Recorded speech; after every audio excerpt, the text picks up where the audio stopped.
സ്നേഹം, ദിവ്യസ്നേഹം, സ്നേഹം,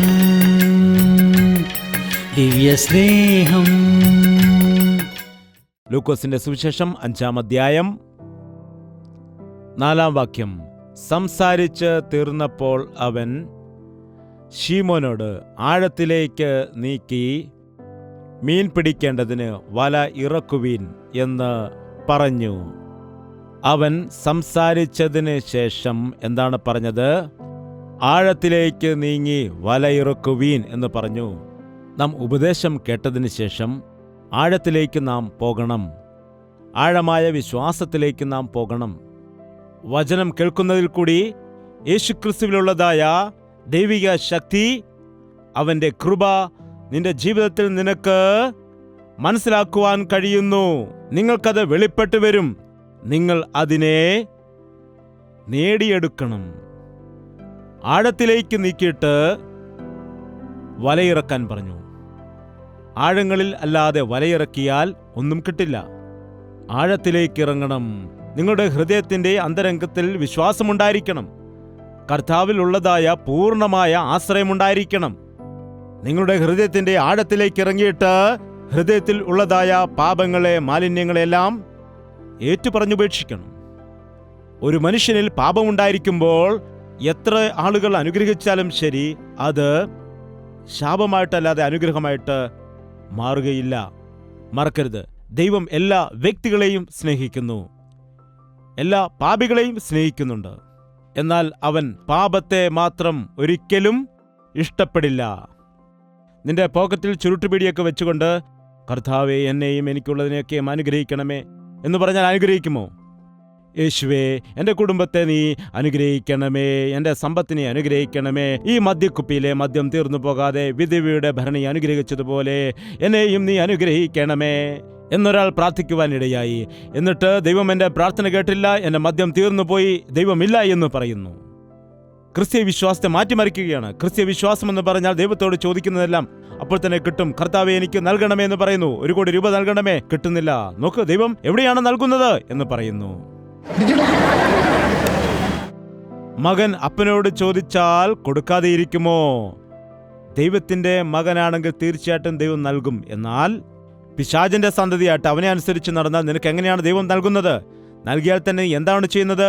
നീ വീണ്ടും അത് നശിപ്പിക്കും. അത് പിശാചിന് തന്നെ കൊടുക്കുവാനിടയാകും. ഇപ്പോൾ തന്നെ മനുഷ്യൻ ദൈവം കൊടുത്തതെല്ലാം പിശാചിന്റെ കയ്യിൽ ഏൽപ്പിച്ചിരിക്കുകയാണ്. സർവാധികാരം ദൈവം മനുഷ്യനാണ് കൊടുത്തത്. സകലത്തിന്മേലുള്ള അധികാരം അവനാണ് കൊടുത്തത്. നീ ലോകത്തിന്മേൽ വാഴുക എന്നാണ് പറഞ്ഞത്. അന്ന് നമ്മുടെ മുതുമുത്തച്ഛനായിരുന്ന ആദാമും അതുപോലെ ഹവ്വായും ആ അധികാരത്തെ പിശാചിന് കൊണ്ടു കൊടുക്കാനിടയായി. അതുകൊണ്ടിന്ന് പലരും പിശാചിന്റെ കയ്യിൽ കളിപ്പാവയെ പോലെയായിരിക്കുന്നു. ലോകത്തിന്റെ മേൽ പിശാച് വാഴ്ച നടത്തിക്കൊണ്ടിരിക്കുന്നു. മനുഷ്യനെ പാപത്താൽ പിടിച്ചിട്ട് തന്നോടുകൂടെ നരകത്തിലേക്ക് കൂട്ടിക്കൊണ്ടുപോകുന്ന സമയത്ത് യേശുക്രിസ്തു ഈ ലോകത്തിലേക്ക് മനുഷ്യനായിട്ട് ഇറങ്ങി വന്നു. നമ്മെപ്പോലെ തന്നെ ഇറങ്ങി വന്ന് നമ്മുടെ സകല പാപത്തിനു വേണ്ടി പ്രായശ്ചിത്തം ചെയ്തുകൊണ്ട് പിശാചിൽ നിന്ന് മനുഷ്യനെ വിടുവിച്ചു. പിശാചിന്റെ തലയെ തകർത്തു.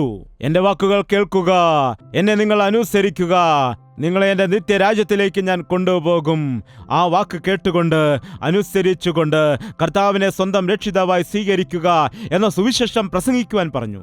നീ ദൈവത്തിന്റെ പൈതലാകുവാൻ, ദൈവത്തിന്റെ മകനായി തീരുവാൻ ദൈവം ആഗ്രഹിക്കുന്നു. അതാണ് ദൈവത്തിന്റെ ഇഷ്ടം. ലൂക്കോസിന്റെ സുവിശേഷം 6-ാം അധ്യായം ലൂക്കോസ് 6-ന്റെ 49 വായിക്കുകയാണ്. കേട്ടിട്ട് ചെയ്യാത്തവനോ അടിസ്ഥാനം കൂടാതെ മണ്ണിന്മേൽ വീട് പണിത മനുഷ്യനോട് തുല്യൻ. ഒഴുക്കു അടിച്ച ഉടനെ അത് വീണു. ആ വീട്ടിന്റെ വീഴ്ച വലിയതുമായിരുന്നു. ശ്രദ്ധിക്കുക, ആരൊക്കെയാണ് എൻ്റെ വാക്ക് കേട്ടിട്ട് ചെയ്യാത്തവർ? വാക്ക് കേട്ട് അതുപോലെ ചെയ്യുന്നവർ. ഈ 2 കൂട്ടത്തിലുമുള്ള ആളുകൾ ഈ വചനം കേൾക്കുന്നവരുടെ ഇടയിലുമുണ്ട്. നിങ്ങൾ വാക്ക് കേട്ട് അനുസരിക്കുന്നവരാണോ, വാക്ക് കേട്ടിട്ട് അങ്ങനെ തന്നെ പോകുന്നവരാണോ എന്നെനിക്കറിയില്ല. എന്നാൽ വാക്ക് കേട്ട് ചെയ്യാത്തവരും വീട് പണിയും. ദൈവദാസൻ അനുഗ്രഹിച്ചു പ്രാർത്ഥിക്കും, ഈ പുതിയ വർഷം നിങ്ങൾക്ക് ദൈവം വീട് നൽകുമാറാകട്ടെ. ദൈവം നിനക്ക് 100 ഇരട്ടി പ്രതിഫലം നൽകട്ടെ. നിന്റെ കുടുംബത്തെയും നിനക്കുള്ളതിനെയെല്ലാം ദൈവം അനുഗ്രഹിക്കുമാറാകട്ടെ. നിന്റെ നായ്ക്കുട്ടികളെ, നിന്റെ പൂച്ചക്കുട്ടികളെ ദൈവം അനുഗ്രഹിക്കട്ടെ. നിന്റെ മക്കളെ ദൈവം അനുഗ്രഹിക്കും. നിന്റെ മകനെ അമേരിക്കയിൽ വിടും, നിന്റെ മകളെ അവൻ ആഫ്രിക്കയിൽ വിടും. നിന്റെ കുടുംബത്തെ ഒരുപാട് അനുഗ്രഹിക്കും. എല്ലാം കൊള്ളാം, എല്ലാം നല്ലത്, അനുഗ്രഹം അനുഗ്രഹം എന്ന് കേൾക്കുമ്പോൾ നിങ്ങളും എത്ര കേട്ട് സന്തോഷിക്കാനിടയാകും അല്ലേ? ഈ വചനം നോക്കുക. യെഹെസ്കേലിന്റെ പുസ്തകം 13-ാം അധ്യായം 6-ാമത്തെ വാക്യം മുതൽ. അവർ വ്യാജവും കള്ളപ്രശ്നവും ദർശിച്ചിട്ട് യഹോവയുടെ അരുളപ്പാട് എന്നു പറയുന്നു. യഹോവ അവരെ അയച്ചില്ലെങ്കിലും വചനം നിവർത്തി ആകുമെന്ന് അവർ ആശിക്കുന്നു. ഞാൻ അരുളി ചെയ്യാതിരിക്കെ യഹോവയുടെ അരുളപ്പാട് എന്ന് നിങ്ങൾ പറയുന്നതിനാൽ നിങ്ങൾ മിഥ്യാദർശനം ദർശിക്കുകയും വ്യാജപ്രശ്നം പറയുകയും അല്ലയോ ചെയ്തിരിക്കുന്നത്. അതുകൊണ്ട് യഹോവയായ കർത്താവ് ഇപ്രകാരം അരുളി ചെയ്യുന്നു, നിങ്ങൾ വ്യാജം പ്രസ്താവിച്ച് ഭോഷ്ക് ദർശിച്ചിരിക്കൊണ്ട് ഞാൻ നിങ്ങൾക്ക് വിരോധമായിരിക്കുന്നു എന്നു യഹോവയായ കർത്താവിന്റെ അരുളപ്പാട്. 10-ാം വാക്യം. സമാധാനം ഇല്ലാതിരിക്കെ സമാധാനം എന്ന് പറഞ്ഞു അവർ എൻ്റെ ജനത്തെ ചതിച്ചിരിക്കൊണ്ടും അത് ചുവർ പണിതാൽ അവർ കുമ്മായം പൂശി കളയുന്നത് കൊണ്ടും. എന്താണ്? സമാധാനമില്ലാതെ ഇരിക്കുമ്പോൾ സമാധാനമുണ്ടാകുമാറാകട്ടെ എന്ന് പറയുന്നത് കൊണ്ട് മാത്രം സമാധാനമുണ്ടാകുമോ?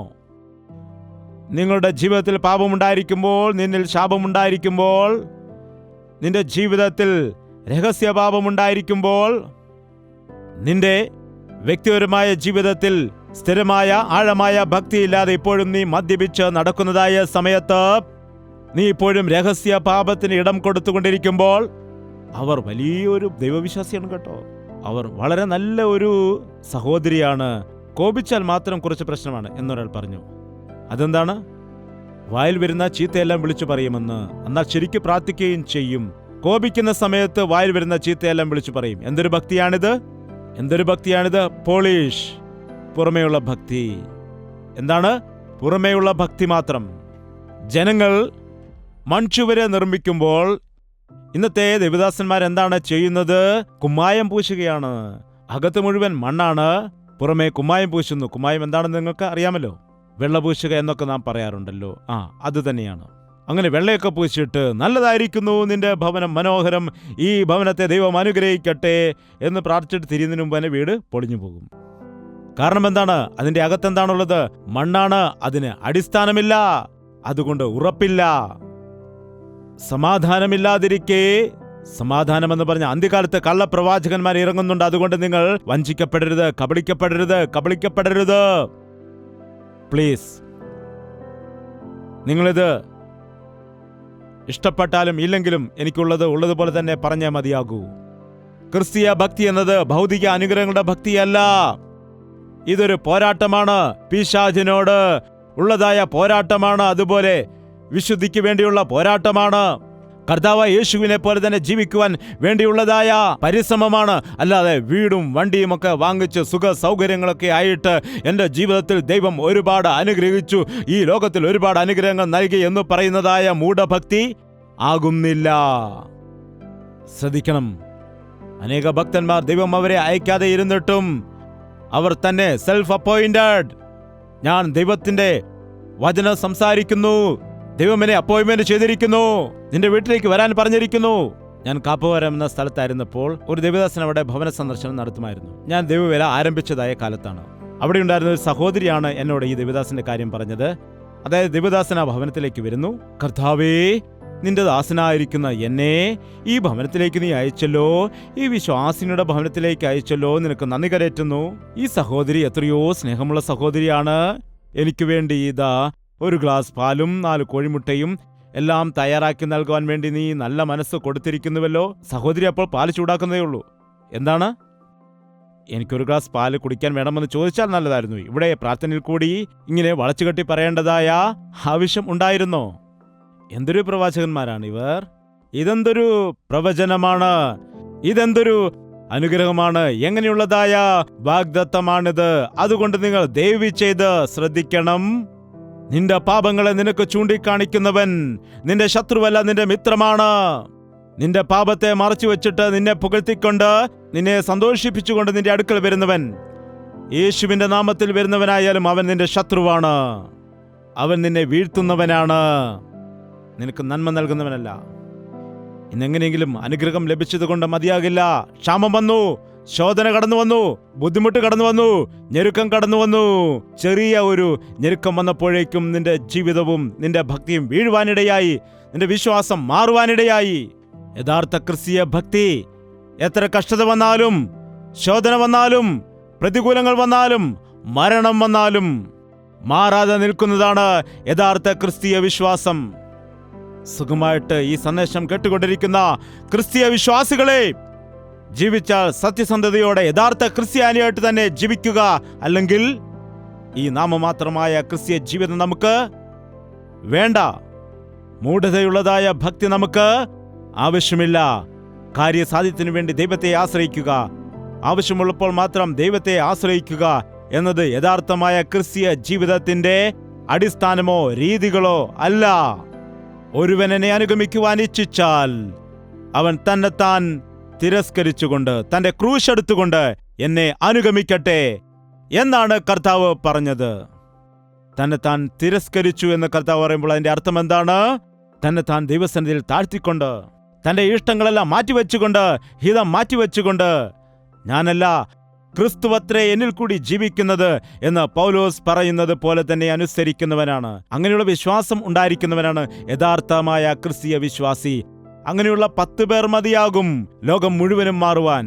അന്ന് യേശുക്രിസ്തുവിന്റെ ശിഷ്യരായിരുന്നവർ കേവലം 12 പേർ മാത്രം. ആ 12 പേർ 4-ാം ദശാബ്ദക്കാലമായപ്പോഴേക്കും ലോകം മുഴുവനും സുവിശേഷവുമായിട്ട് പോയി.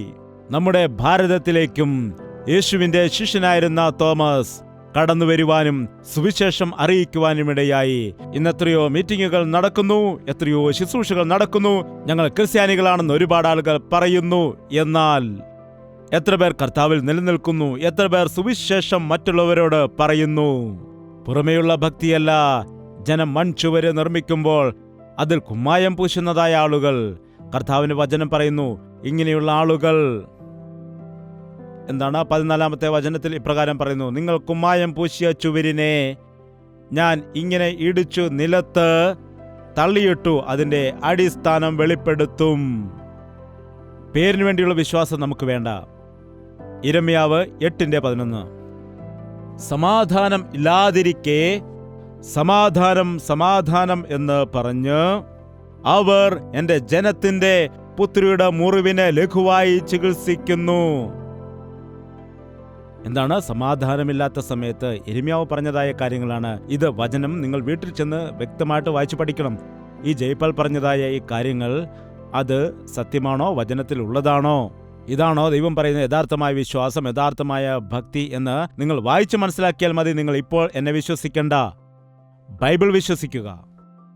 സമാധാനമില്ലാതിരിക്കെ സമാധാനം സമാധാനം എന്ന് പറഞ്ഞുകൊണ്ട് ജനത്തിന്റെ മുറിവുകളെ ഇന്നുള്ള ദൈവദാസന്മാർ എങ്ങനെയാണ് ചികിത്സിക്കുന്നത്? ലഘുവായിട്ട് പുറമേ ചികിത്സിക്കുന്നു. എന്താണ്? പുറമേ മാത്രം, പുറത്ത് മാത്രം അതിന് മരുന്ന് വയ്ക്കുകയാണ്. അതുകൊണ്ട് എന്താണ് സംഭവിക്കുന്നത്? പറയുക. ഒരു മുൾച്ചെടി നിങ്ങൾ അതിന്റെ മുകളിൽ നിന്ന് മാത്രം മുറിച്ചു മാറ്റിയാൽ എന്ത് സംഭവിക്കും? വീണ്ടും അത് കിളിച്ചു വരുവാനിടയാകും. എന്താണ്? ഒരു മുറിവുണ്ടെങ്കിൽ, അല്ലെങ്കിൽ ക്യാൻസർ ഉണ്ടെന്ന് വിചാരിക്കുക. യേശുവിന്റെ നാമത്തിൽ ക്യാൻസർ മാറിപ്പോയി, ആമേൻ എന്ന് പറയുന്നു. കുറവുണ്ടോ? കുറഞ്ഞതുപോലെ തോന്നുന്നുണ്ട്. കുറഞ്ഞു, ഹല്ലേലൂയ പറയുക. യേശുവിന്റെ നാമത്തിൽ എല്ലാ രോഗങ്ങളും മാറിപ്പോയി, ഹല്ലേലൂയ എന്ന് പറയും. എന്താണ്? പിന്നെ അയാൾ പരിശോധിക്കത്തില്ല, മരുന്ന് ഉപയോഗിക്കത്തില്ല, പിന്നെ ഡോക്ടറിന്റെ അടുക്കൽ പോവുകയില്ല, സുഖമായി എന്ന് ചിന്തിക്കും. പിന്നെയും പുകവലിക്കാൻ തുടങ്ങും. എന്താണ്? ഞാൻ ഗ്രാമത്തിൽ ശുശ്രൂഷിച്ച സമയത്ത്, ഒരു കുഗ്രാമത്തിൽ വേല ചെയ്യുന്ന സമയം, ഒരു മരണക്കിടക്കിലായിരിക്കുന്ന സ്ത്രീയുടെ അരികിലേക്ക് എന്നെ പ്രാർത്ഥിക്കുന്നതിന് വേണ്ടി അവർ കൊണ്ടുപോയി. അവിടെ ചെന്നതായ സമയത്ത് നോക്കുമ്പോൾ ഒരു സഹോദരി അവരുടെ വായ് നിറച്ച് പുണ്ണു പിടിച്ചിരിക്കുകയാണ്. ക്യാൻസർ ബാധിച്ച് അതിമാരകമായ രീതിയിൽ ബാധിച്ചിരിക്കുകയാണെന്ന് പറയാനിടയായി. ഡോക്ടർ പറഞ്ഞു ഇനി രക്ഷയില്ല എന്ന് പറയുവാനിടയെന്നറിയിച്ചു. അവിടെ ചെന്ന് പ്രാർത്ഥിക്കാൻ പോകുന്നതിന് മുൻപ് തന്നെ ഞാൻ അവരോട് ഇപ്രകാരം ചോദിക്കുവാനിടയായി, ഈ സ്ത്രീ പുകവലിക്കാറുണ്ടോ എന്ന്. അടുത്തുനിന്ന് ഒരാൾ പറഞ്ഞു അവർ തിരിച്ചു പിടിച്ചാണ് വലിക്കുന്നതെന്ന്. ഗ്രാമത്തിലുള്ള ആളുകൾ ചിലർ അങ്ങനെയാണ് ബീഡി വലിക്കാറുണ്ട്. നിങ്ങൾക്കത് അറിയില്ലായിരിക്കും. ഞാൻ അവർക്ക് വേണ്ടി പ്രാർത്ഥിച്ചിട്ട് സൗഖ്യം പ്രാപിച്ചിരിക്കുന്നു എന്ന് പറഞ്ഞതിന് ശേഷം വീണ്ടും അവർ പുകവലിക്കുകയാണെങ്കിൽ എന്താണ് സംഭവിക്കുന്നത്? യഥാർത്ഥത്തിൽ എനിക്ക് രോഗം ഉണ്ടാകാനുള്ളതായ കാരണം എൻ്റെ പുകവലിയാണ്. എനിക്ക് എയ്ഡ്സ് രോഗമുണ്ടായതിൻ്റെ കാരണം എന്താണെന്ന് വെച്ചാൽ പരസ്ത്രീ ബന്ധത്തിൽ ഏർപ്പെട്ടതുകൊണ്ടാണ്, ലൈംഗിക പാപത്തിന് ഇടം കൊടുത്തതുകൊണ്ടാണ് എന്നത് ആദ്യം ആ മനുഷ്യൻ മനസ്സിലാക്കണം. ഞാൻ ചെയ്തത് തെറ്റാണ്, പാപമാണ്. ഞാൻ ചെയ്ത പാപം കാരണം എൻ്റെ ഭാര്യയും എൻ്റെ കുഞ്ഞുങ്ങളും ഒരുപാട് കഷ്ടം അനുഭവിക്കുന്നുണ്ട് എന്നത് ആ കുടുംബത്തിലുള്ള ആ വ്യക്തി മനസ്സിലാക്കണം. അപ്പോൾ സൗഖ്യം, പൂർണ്ണമായ സൗഖ്യം, അത്ഭുതകരമായ സൗഖ്യമുണ്ടാകും. എനിക്കത് നന്നായിട്ടറിയാം. പ്രാർത്ഥിച്ചിട്ട് രോഗം പോയി എന്ന് ഞാൻ പറയുകയില്ല. പാപത്തെ അവർ ഏറ്റുപറഞ്ഞ് ഉപേക്ഷിക്കുമ്പോൾ, അവരുടെ പാപം കർത്താവിൻ്റെ സന്നിധിയിൽ പറഞ്ഞിട്ട് അതിനെക്കുറിച്ച് പശ്ചാത്തപിക്കുമ്പോൾ, കണ്ണുനീരൊഴുക്കി പ്രാർത്ഥിക്കുമ്പോൾ അത്ഭുതകരമായ സൗഖ്യം അവർക്ക് ഉണ്ടായി. അവർക്ക് എയ്ഡ്സ് ഇല്ല എന്ന് ഡോക്ടർ എഴുതി കൊടുത്തു. അത് സാധ്യമാണ്. അവന് സകലതും സാധ്യമാണ്. യേശുക്രിസ്തുവിനെ സൗഖ്യമാക്കാൻ പറ്റാത്ത രോഗം ഒന്നും തന്നെയില്ല.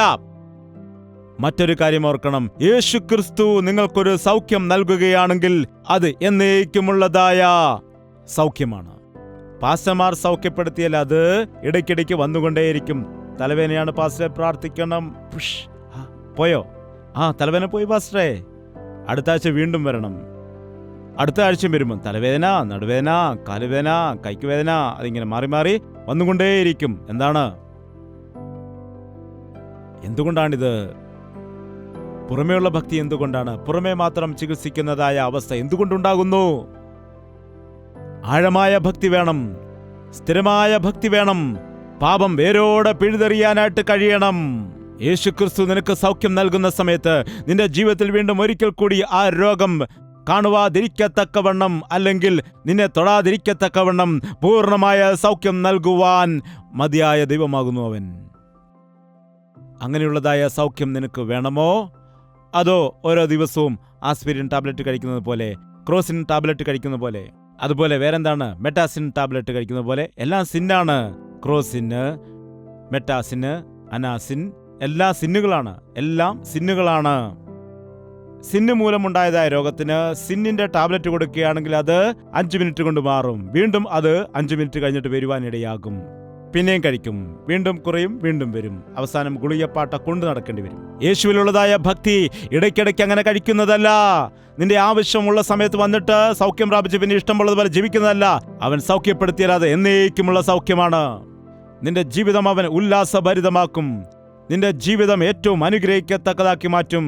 നിന്റെ ജീവിതത്തിലുള്ളതായ ശാപം അഴിച്ചു മാറ്റപ്പെടുന്നതായ സമയത്ത് നിന്റെ ജീവിതത്തിൽ നാശം കാണുന്നതിനു വേണ്ടി നിന്നെ തകർക്കുവാൻ 100 പേർ നിനക്കെതിരായിട്ട് വന്നാലും അവർ നിന്റെ ജീവിതത്തിലെ അനുഗ്രഹം കണ്ടുകൊണ്ട് 10 വഴിയിൽ കൂടി ഓടിപ്പോകുവാനിടയാകുമെന്നാണ്. 10 പേർ കൂടി വന്നിട്ട് നിന്നെ എങ്ങനെയെങ്കിലും തകർക്കാൻ വേണ്ടി പരിശ്രമിക്കുന്നതായ സമയത്ത് നിന്നിൽ ഉള്ളതായ ദൈവിക അനുഗ്രഹം കണ്ടുകൊണ്ട് നിന്നോട് കൂടെ ദൈവത്തിന്റെ സാന്നിധ്യമുണ്ടെന്നറിഞ്ഞുകൊണ്ട് 10 പേർ ഒരുമിച്ച് വന്നവർ അത് 10 വഴികളായിട്ട് ചിതറി ഓടിപ്പോകുവാനിടയാകും. അതാണ് പറയുന്നത്. എത്ര ആളുകൾ ഇന്ന് യേശുവിൽ വിശ്വസിക്കുന്നുണ്ട് എന്ന് പറയുന്നു. എനിക്കെതിരെ ആരോ കൂടോത്രം ചെയ്തിരിക്കുകയാണ്, എൻ്റെ ഭർത്താവിന് ആരോ കൂടോത്രം ചെയ്തിരിക്കുന്നു. ഇതെന്തൊരു ഭക്തിയാണ്? നിനക്കെതിരെ കൂടോത്രം ചെയ്താൽ അത് ഫലിക്കുമോ? ഇസ്രായേലിനെതിരെ ഒരു മന്ത്രമോ ആഭിചാരമോ ഫലിക്കുകയില്ല. എന്തുകൊണ്ടാണ്? ദൈവ സാന്നിധ്യമുള്ളത് കൊണ്ട്. ദൈവത്തിന്റെ സാന്നിധ്യം നിന്നോട് കൂടെ ഉണ്ടെങ്കിൽ പിശാചിന്റെ തന്ത്രം നിന്നോട് അടുക്കുകയില്ല. 1000 പേർ നിനക്കെതിരെ വന്നാലും ശരി, നിനക്കൊരു ദോഷവും സംഭവിക്കില്ല. അങ്ങനെയുള്ള ഭക്തി വേണം. എന്തുകൊണ്ടാണ് ഈ പുറമേ ഉള്ളതായ പേരിന് മാത്രം മറ്റുള്ളവരുടെ മുമ്പിൽ കാണിക്കാൻ വേണ്ടിയുള്ള ഭക്തി? ആവശ്യത്തിന് ദൈവത്തെ വിളിക്കും, അല്ലാത്തപ്പോൾ ഇഷ്ടമുള്ളതുപോലെ ജീവിക്കും. അങ്ങനെയല്ല. പരിപൂർണമായ വിശ്വാസം നമുക്ക് വേണം. യേശുവിന്റെ വചനം കേൾക്കുന്ന ആളുകളുടെ ജീവിതത്തിൽ പരിപൂർണമായ വിശ്വാസം വേണം. ഞാൻ കർത്താവിനെ ആരാധിക്കുന്നുണ്ട്, ഞാൻ ആലയത്തിൽ സ്ഥിരമായിട്ട് പോകുന്നു, എന്നാൽ ആഴമായ വിശ്വാസം എന്നിൽ ഇല്ല. ആഴമായ ആത്മീയ വിടുതൽ പ്രാപിക്കുന്നില്ല. പുറമേയുള്ള മുറിവുണക്കൽ മാത്രമാണ്. എന്താണ്? ലഘുവായ ചികിത്സയും മൺചുവരിന് വെള്ളപൂശലും. ഒരാൾ എന്നെ പ്രാർത്ഥനയ്ക്ക് വിളിച്ചു. ഞാൻ പറഞ്ഞപ്പോൾ രാവിലെ എനിക്ക് വരുവാൻ കഴിയുകയില്ല. അപ്പോൾ പറഞ്ഞു, ദൈവദാസ ഒന്നും വിചാരിക്കരുത്, 7 മണിക്ക് കറക്റ്റ് 7 മണിക്ക് തന്നെ വന്ന് ഒരു 5 മിനിറ്റ് പ്രാർത്ഥിച്ചിട്ട് അങ്ങേക്ക് പോകാം എന്ന് പറഞ്ഞ് എന്നോട് അപേക്ഷിക്കുവാനിടയായി. കറക്റ്റ് 7 മണിക്ക് തന്നെ വരണമെന്ന് പറയുന്നു. വീടിൻ്റെ പണി നടക്കുകയാണ്, അതിൻ്റെ കല്ലിടാൻ വേണ്ടി പ്രാർത്ഥിക്കുകയാണ്. അന്ന് എനിക്ക് എവിടെയോ പോകണമെന്ന്. ഞാൻ പറഞ്ഞു, ശരി നമുക്ക് പ്രാർത്ഥിക്കാം, എവിടെയാണ് കല്ലിടേണ്ടത്? അപ്പോൾ പറയുകയാണ്, നിൽക്ക്, സമയം എത്ര എന്ന് ചോദിക്കുകയാണ്. ഞാൻ ചോദിച്ചു, എന്തിനാണ് സമയം അന്വേഷിക്കുന്നത്? അപ്പോൾ പറയാണ്, പാസ്റ്റർ മറ്റൊന്നും വിചാരിക്കരുത്, 7 മണി എന്ന് പറയുമ്പോൾ അത് നല്ല സമയമാണെന്നാണ് പറയുന്നത്. എന്താണ് 7 മണിക്ക്? അത് നല്ല സമയമാണെന്നാണ് പറയുന്നത്. 7 മണിക്ക് നല്ല സമയത്ത് നല്ലൊരു ദൈവദാസൻ വന്ന് പ്രാർത്ഥിച്ച് കല്ലിട്ടാൽ 3-ാം ദിവസം തകർന്നു പോകും. പിന്നെന്താണ് ഞാൻ പറയേണ്ടത്? യേശുവിൽ വിശ്വസിക്കുന്നവർക്ക് രാഹുകാലമോ അല്ലെങ്കിൽ തിങ്കളാഴ്ച, ചൊവ്വാഴ്ച, വെള്ളിയാഴ്ച അല്ലെങ്കിൽ നല്ല സമയങ്ങൾ നോക്കുന്നു. ഇതൊക്കെ യഥാർത്ഥമായുള്ള ക്രിസ്തീയ ജീവിതമല്ല, യഥാർത്ഥമായ ഭക്തി അല്ല. എന്താണ് ചെയ്യേണ്ടത്? യഥാർത്ഥമായ വിശ്വാസം വേണം. കഴിഞ്ഞ ദിവസം ഒരു രാഷ്ട്രീയക്കാരൻ പറയുകയാണ്, എൻ്റെ കൂടെ ദൈവമുണ്ട്, എൻ്റെ കൂടെ യേശുവുണ്ട്, എൻ്റെ പോക്കറ്റിലാണ് യേശു. അങ്ങനെയാണ്, പോക്കറ്റിൽ കൂടി യേശുവുണ്ടെന്ന്. എന്താണ് എന്തൊരു ഭക്തിയാണ്! ഈ കാലത്ത് പല കാര്യങ്ങൾ നേടിയെടുക്കുന്നതിന് വേണ്ടി കൈക്കൂലിയൊക്കെ കൊടുത്ത് മറ്റുള്ള പിറകെ എന്തിനാണ് കറങ്ങുന്നത്? അനീതി ചെയ്തുകൊണ്ട് എന്തിനാണ് അതൊക്കെ നേടിയെടുക്കാൻ വേണ്ടി ശ്രമിക്കുന്നത്? രാജാവായ കർത്താവ് നമുക്കുണ്ടല്ലോ, ലോകത്തെ മുഴുവനും പരിപാലിക്കുന്ന ദൈവം നമുക്കുണ്ടല്ലോ. ആ കർത്താവ് അതിസമ്പന്നനായ ദൈവമാകുന്നു. നിന്നെയും നിന്റെ തലമുറകളെയും അനുഗ്രഹിക്കുമെന്ന് പറഞ്ഞ കർത്താവ് അനുഗ്രഹിക്കാതെ ഇരിക്കുമോ? അവൻ എന്താണ് ഇസ്രായേൽ മക്കളെ അനുഗ്രഹിച്ച ദൈവം? ഇസ്രായേൽ മക്കൾ മരുഭൂമിയിൽ കഷ്ടത അനുഭവിച്ചതായ സമയത്ത് അവർ തളർന്നു പോയപ്പോൾ, എന്നാൽ കനാൻ ദേശത്തിൽ കാൽ വെച്ചത് ആരാണെന്ന് അറിയാമോ? അറിയില്ലേ? ആരാണ്? 2 പേരെ പോയുള്ളൂ, മറ്റാരും പോയില്ലേ? ആരാണ്? അവരുടെ തലമുറ, പുറപ്പെട്ടവരുടെ മക്കൾ എല്ലാവരും പോകാനിടയായി. ഭാഗ്യം പുറപ്പെട്ടവർക്ക് കിട്ടിയില്ല. ആർക്കാണ് ഭാഗ്യം കിട്ടിയത്? ദൈവം നിന്നെ അനുഗ്രഹിക്കുകയാണെങ്കിൽ നിനക്കുള്ള അനുഗ്രഹത്തെ 2-3 ഇരട്ടി ആർക്കാണ് കൊടുക്കുന്നത്? ഞങ്ങളുടെ മക്കളെക്കുറിച്ച് വളരെ കഷ്ടമാണ്, വളരെ വേദന അനുഭവിച്ചു കൊണ്ടിരിക്കുകയാണ്. യേശുവിൽ വിശ്വസിക്കണമെന്നുണ്ട്, എന്നാൽ മക്കളുടെ ഭാവി ഓർക്കുമ്പോഴാണ് കഷ്ടം. അത് വേറൊന്ന്. ഇതെന്താണ്? നിങ്ങൾ യേശുവിൽ വിശ്വസിച്ചാൽ നിങ്ങളുടെ മക്കളുടെ ഭാവി തകരുമോ? അവർ ദരിദ്രരായിട്ട് പോകുമോ? അവർ ഗതികെട്ടവരായിട്ട് പോകുമോ? കർത്താവ് പറഞ്ഞു, ഞാൻ നിങ്ങളെ ഒരു നാളും ഉപേക്ഷിക്കുകയില്ല, ഞാൻ നിങ്ങളെ ആശ്വസിപ്പിക്കുമെന്ന് പറഞ്ഞതായ കർത്താവ് നമ്മുടെ മക്കളെയും മക്കളുടെ മക്കളെയും എല്ലാം അനുഗ്രഹിക്കുവാൻ തക്കവണ്ണം മതിയായ ദൈവമാണ്. അന്നവൻ അബ്രഹാമിനെ വിളിച്ച സമയത്ത് അബ്രഹാം സകലതും ഉപേക്ഷിച്ചു. തന്റെ വംശം എന്തായിത്തീരും, കുലം എന്തായിത്തീരും എന്നൊന്നും അവൻ ആലോചിച്ചില്ല. ദൈവം ശില്പിയായിട്ട് നിർമ്മിച്ചതായ പട്ടണത്തിന് വേണ്ടി കാത്തുകൊണ്ട് ദൈവത്തിൽ വിശ്വസിച്ചിറങ്ങാനിടയായി. നോക്കൂ, ഇസ്രായേൽ ജനം ഈ ദിവസവും ലോകത്തിൽ വച്ച് ഏറ്റവും അനുഗ്രഹിക്കപ്പെട്ട ജനമായിരിക്കുകയാണ്. നോക്കുമ്പോൾ ചെറിയൊരു രാജ്യമാണ്, എന്നാൽ നിങ്ങൾ ഓർക്കണം, ഇന്ന് ലോകം മുഴുവനും ഉറ്റുനോക്കുന്ന ഒരു രാജ്യമായിരിക്കുന്നു. ദൈവം അവരോട് കൂടെയുണ്ട്. അന്ന് അബ്രഹാമിന് വാഗ്ദത്തം ചെയ്തതായ ദൈവം അവരുടെ മക്കളെയും മക്കളുടെ മക്കളെയും എല്ലാം അനുഗ്രഹിക്കുവാനിടയായി. പ്രിയ സഹോദരീ സഹോദര, എന്നെ കേൾക്കുന്ന പ്രിയപ്പെട്ട വിശ്വാസികളെ, എൻ്റെ ഈ സന്ദേശം കേട്ടുകൊണ്ടിരിക്കുന്ന എൻ്റെ പ്രിയപ്പെട്ടതായ സഹോദരീ സഹോദരന്മാരെ, ഞാൻ ജീവിതത്തിൽ പഠിച്ചത് ഒരേ ഒരു കാര്യമാണ്. എൻ്റെ യേശുവിന് വേണ്ടി എനിക്ക് ജീവിക്കണം. എന്തു ചെയ്താലും പൂർണ്ണ മനസ്സോടുകൂടി, വിശ്വാസത്തോടുകൂടി, പൂർണ്ണമായിട്ട് കർത്താവിൽ ആശ്രയിച്ചു കൊണ്ട് തന്നെ ചെയ്യണം. പണത്തിനു വേണ്ടിയല്ല, പേരിനു വേണ്ടിയല്ല, പുകഴ്ചകൾക്ക് വേണ്ടിയല്ല. ജനത്തെ കൂട്ടുന്നത് വലിയ കാര്യമല്ല. നിങ്ങൾ റോഡിൽ നിന്നിട്ട് ഡകടകടം എന്ന് കൊട്ടിയാൽ പോലും നിന്റെ മുൻപിൽ ജനം വരുവാനിടയാകും. വലിയ കൂട്ടം എൻ്റെ സഭയിൽ വരുന്നു, ആയിരങ്ങൾ സഭയിൽ കടന്നു വരുന്നു എന്നതിലല്ല എൻ്റെ സന്തോഷം. എന്നെ അത് സന്തോഷിപ്പിക്കുന്നില്ല. എൻ്റെ സന്തോഷം എത്ര ആളുകൾ ഉറപ്പുള്ള വിശ്വാസികളായിരിക്കുന്നുണ്ട്, ആഴമുള്ള വിശ്വാസമുള്ള വ്യക്തികളുണ്ട്. ആത്മീയ ജീവിതത്തിൽ ആഴമായിട്ട് കുഴിച്ച് ക്രിസ്തുവാകുന്ന പാറയിൽ ഉറപ്പോടെ നിൽക്കുന്നതായ വിശ്വാസികൾ എത്ര പേരുണ്ട്? നിങ്ങൾ രക്ഷിക്കപ്പെട്ടതാണോ? അതെന്താണെന്ന് ഒരു സഹോദരൻ ചോദിച്ചു. രക്ഷിക്കപ്പെട്ടോ എന്ന് ചോദിക്കുമ്പോൾ അത് സ്നാനപ്പെടുക എന്നാണ് ചിലർ ചിന്തിക്കുന്നത്. സ്നാനത്തിനും രക്ഷിക്കപ്പെടലിനും തമ്മിൽ ബന്ധമില്ല. നിങ്ങൾ മാനസാന്തരപ്പെട്ട് രക്ഷിക്കപ്പെടുക. നിങ്ങൾ പുറമെ പരസ്യമായിട്ട് എല്ലാവരോടും സാക്ഷ്യം കൊടുക്കുന്നതായ ആ പ്രവൃത്തിയാണ് സ്നാനം. അത് നീ മറ്റുള്ളവരുടെ മുൻപിൽ പരസ്യമായിട്ട് കർത്താവിനെ സാക്ഷീകരിക്കുന്നതാണ്. എന്നാൽ രക്ഷയുടെ അനുഭവം ഉണ്ടാകണം.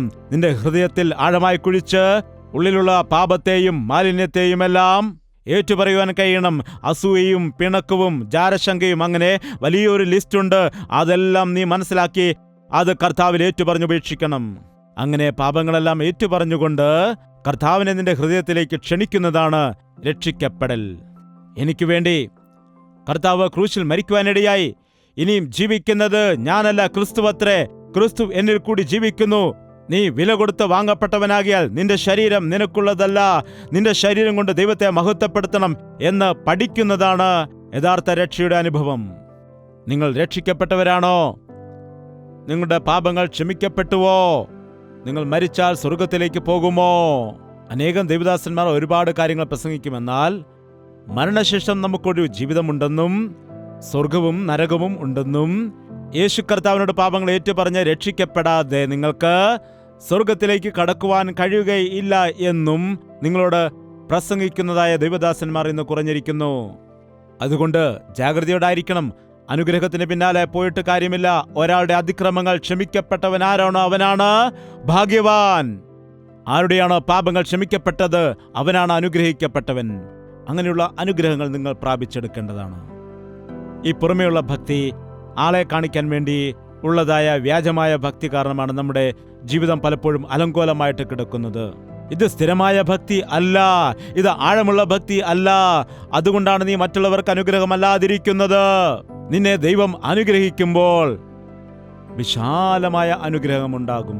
ആഴമായ വിശ്വാസ ജീവിതത്തിലേക്ക് നാം നടക്കണമെന്നും ഉറപ്പുള്ളതായ വിശ്വാസം നമുക്കുണ്ടായിരിക്കണമെന്നും എന്തെല്ലാം കഷ്ടതകൾ വന്നാലും പ്രതിസന്ധികൾ കടന്നു വന്നാലും ജീവിതത്തിൽ മാറിപ്പോകാതെ കർത്താവിൽ പൂർണ്ണ ആശ്രയം വെച്ചുകൊണ്ട് തന്നെ ജീവിക്കണമെന്ന് കർത്താവ് ആഗ്രഹിക്കുന്നു.